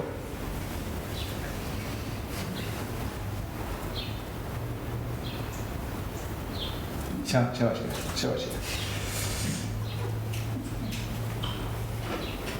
Yo le decía a Oribe, ¿qué te pasa? Y él con su cantinera, la porra y gangrena. Después de 15 años de trabajar juntos, bueno, vecinos, por lo menos. Él deportes, yo policía. A ver, esto es clarito. Él deportes, yo policía. ¿Qué me está diciendo? Que uno trabajaba en la sección deportes y en la sección policial. Esa cursiva, así, el deportes, yo policía, está en el original, en el libro que quise tener acá, pero está en mi mesa de luz. Generalmente está ese libro en mi mesa de luz.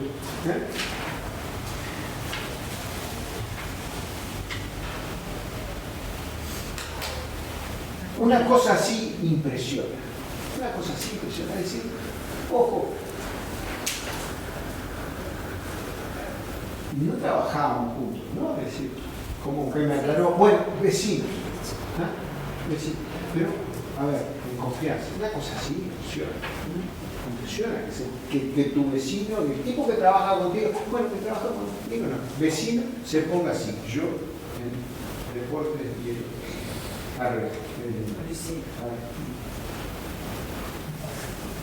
llega como a una confidencia que nos podemos sentir cómodos como lectores ideales de lo que el otro nos está contando. Es una narración fácil. Nos llega fácil. Sobre todo que Oribe es un tipo simpático, expansivo, que siempre está contando hasta los más insignificantes pormenores de su vida. Mira, Yo creo que conozco todos los rincones de su casa. Y eso que nunca he estado allí. Los conozco nada más que por la minuciosidad de sus descripciones. Benedetti en el libro Montevideanos y en el libro La muerte y otras sorpresas tiene muchos cuentos que se desarrollan como este, en un monólogo sin pausa. Es decir, no hay un punto y aparte en el texto. Es un monólogo sin pausa. En algún momento les comenté, dan ganas de interpretarlos en el teatro, son fáciles. Lo único que es un monólogo. Lo único es un monólogo, es decir, es difícil poner a un tipo a hablar las cosas. No, podemos poner a dos, a uno, y el otro está callado. Tenemos que inventar un diálogo. Pero es casi una representación teatral monologueada. No hay un punto y aparte, es una idea que fluye a lo largo de todo el cuento. Es una idea que va fluyendo, que va cambiando de tiempos. Incluso Mónica Mansur nos va a decir sobre los aspectos del cuento de Benedetti como que hay un impacto al principio, es decir, un fuerte desarrollo aquí en este cuento particularmente, y te estás metiendo adentro de la porra y gangrena que puede pasar, después como que llegas a una desaceleración y que después se vuelve a acelerar de nuevo sobre el final. Es decir, como que tiene sus tiempos, es decir, es un escritor que ha encontrado un ritmo para llegarle a su lector ideal. Y en la medida en que los lectores reales le digan qué bueno que estuvo, compren sus libros y demás, encontró una técnica de escribir.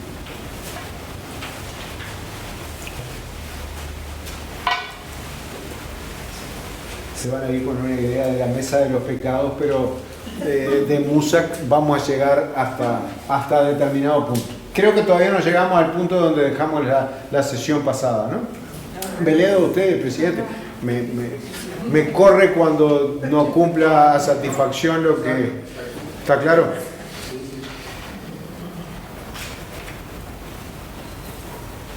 Yo creo que conozco todos los rincones de su casa y eso que nunca he estado allí.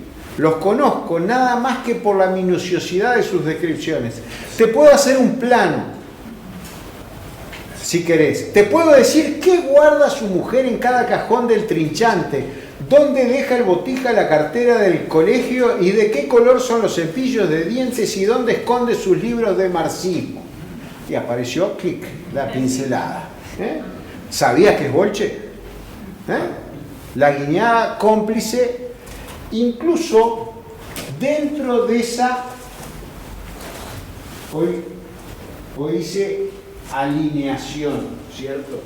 Pero no, el término marxista no es alineación, sino que es alienación. Es decir, la alienación que provoca el trabajo rutinario, que provoca en el obrero, según Marx, de la revolución industrial y posteriormente en la postindustrial, esta vida que vamos llevando, y aparece el marxismo, y aparece alguien que se alienó, y que empezó a decir a la porra y gangrena. Pero no fue uno cualquiera, sabías que es Bolche. Sabías que es Bolche. Es decir, ¿dónde esconde el libro de marxismo? Es decir, como diciendo, no es a ojos vista o a la vista de todo el mundo. Tiene la literatura escondida. Y vos sabías que es Bolche. Estamos hablando del año 68. 68, casi nada lo del ojo, ¿no? Es decir, Mayo francés, Revolución cubana ya pasó, Fidel, el Che va a morir en poco tiempo más tratando de llevar la revolución. Es decir, 68, Peñarol es campeón de la Supercopa de Campeones, pero no es momento de seguir a Peñarol, es momento de mostrar estas cosas son las que están pasando. 15 15 años de conocerlo a fondo, de repente esto, un golpe para todos, te aseguro. Cuando se lo contamos a Varela se puso pálido y fue a vomitar. La impresión, sencillamente la impresión. A Laurita, la telefonista, se le llenaron los ojos de lágrimas. Yo mismo esa noche no probé bocado. Estoy hablando a gente que probablemente la haya visto, y si no, creo que la hemos trabajado y difundido, digo, pero si no, está en internet, la película La Tregua, ¿cierto? Es Benedetti representado con actores argentinos en una oficina, y estamos viendo estas caras. Estamos viendo estas caras, estamos viendo estas situaciones, estos manejos de situación. Estamos viendo estos manejos de situación. Podés decirme, no será la primera vez que un compañero del diario cae enfermo. Y empieza con una escalada que va creciendo, ¿verdad? Pensé en ti hoy, pensé en ti dentro de los símbolos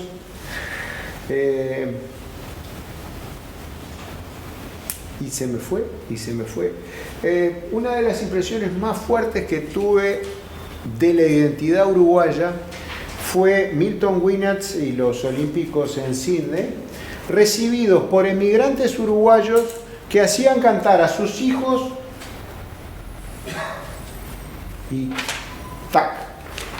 Pongamos la medida de la identidad uruguaya. Sus hijos cantaban canciones uruguayas, una que sepamos todos, la marcha Mi Bandera, el himno nacional, el que ustedes quieran, vestidos con túnicas blancas y moñas azules. Y eso me provocó una impresión muy fuerte. Dije yo, pucha, te fuiste a Australia, te despegaste a las antípodas, y cuando quieres buscar tus raíces, las encuentras en cosas con las cuales estás relacionado desde tu infancia. Es decir, no en vano, muchas de las cuestiones identitarias están marcadas en ese retorno a la infancia. Dicen que la patria de todos es nuestra infancia. Entonces, grupos uruguayos en Australia o en Suecia han reproducido simbologías con las cuales se sienten identificados y que provienen de esos orígenes. Buscando cosas para contestarte a ti, que no te sentías representada por el candombe, ¿va? Me fui. Una semana pensando en Cristina.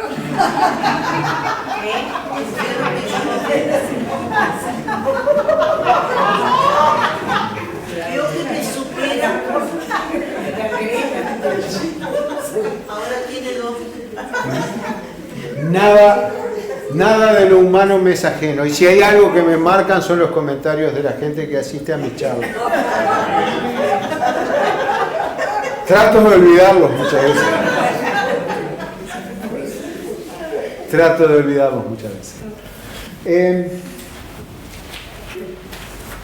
La escalada, digo, ahora miré a la compañera y sabiendo, digo, por eso es que me vino a la mente esa imagen, es decir, reproducción de símbolos identitarios. Es decir, volvemos a la moña y la túnica. La moña, fíjense la moña, el trabajo que daba la moña, es decir, tenerla armada, tenerla planchada, es decir, que lo que hacías era sacártela, que el juego entre nosotros era estirártela. La moña el lunes era una cosa, el martes era otra cosa, el miércoles, el viernes. El sábado volvía a la vida, el domingo, el lunes. El domingo había que buscarlo. La túnica. Los zapatos que usabas, que te servían para jugar al fútbol y para ir a la escuela, ¿verdad? Porque te tenían que durar todo el año. Que eran. Entonces, cuando vuelves cuando vuelves a esas cosas que son las que te identifican.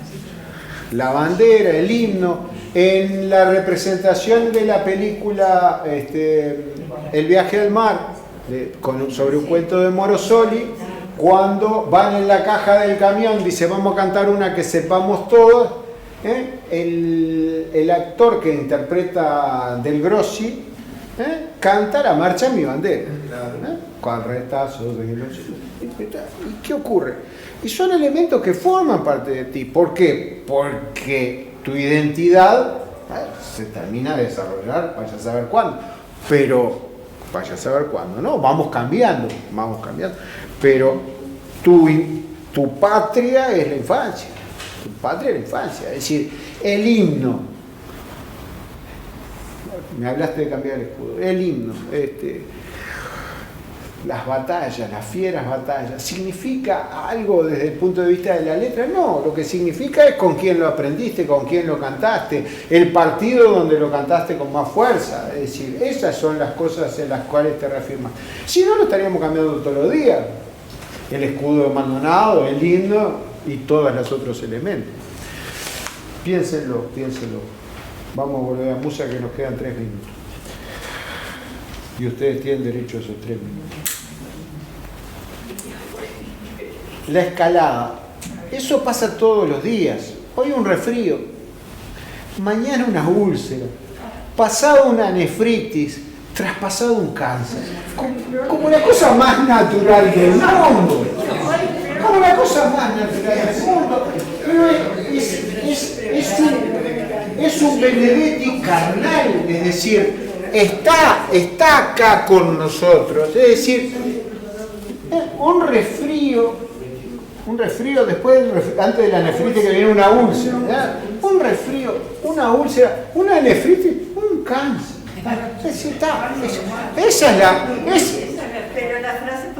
Esa es la gradación.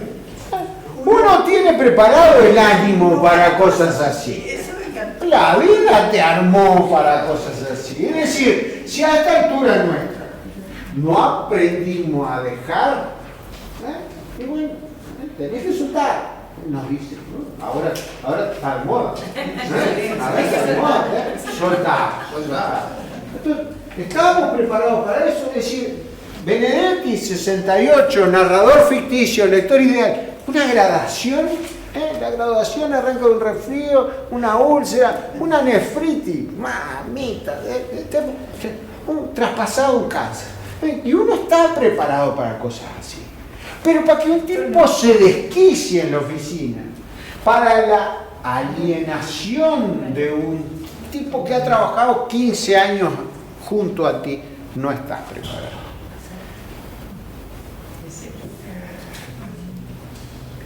Estamos en el momento de despegue del puesto.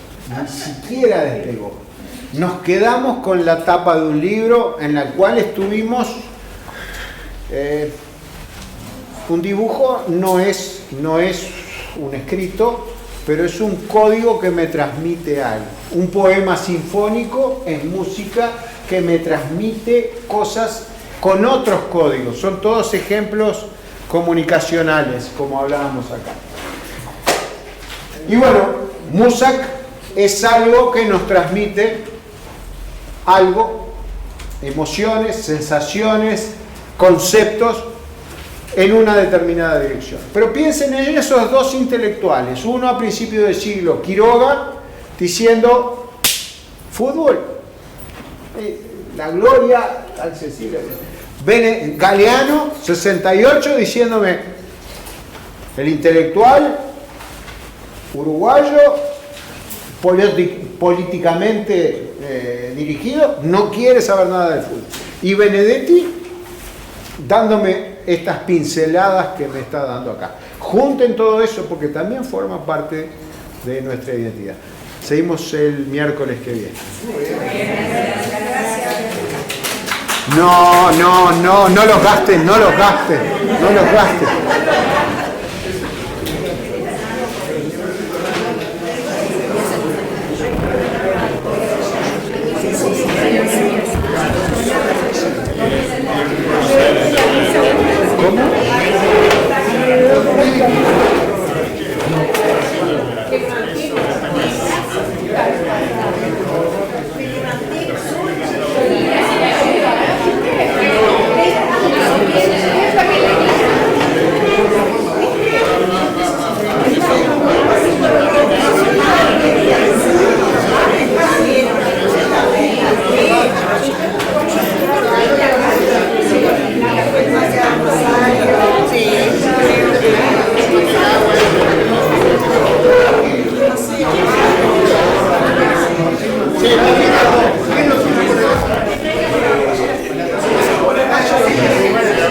Claro, quedó otro lugar. Si yo no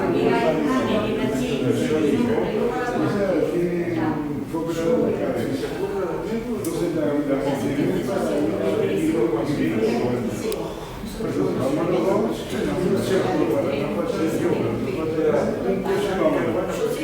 en marzo fuimos a Brasil. Esa también para como para no vivir 2 días más de fuera, esa hora ya ocupábamos, quedamos en un lugar, entonces pasamos por la línea y arrancamos en toca, así que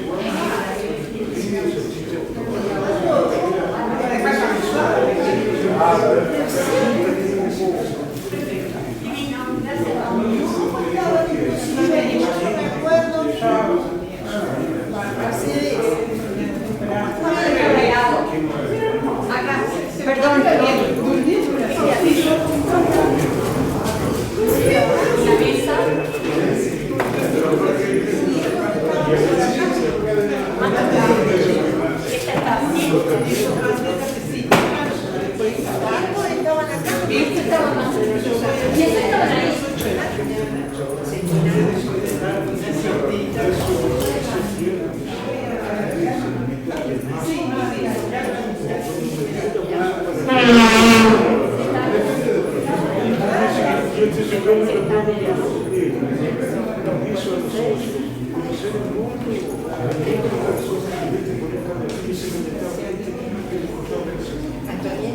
cerrar la cosa. ¿Cómo se defiende? ¿Me pueden hacer el favor de cerrar? Tenés dos hijos afuera, tenés dos hijos. Me echaron afuera y mi nieto afuera y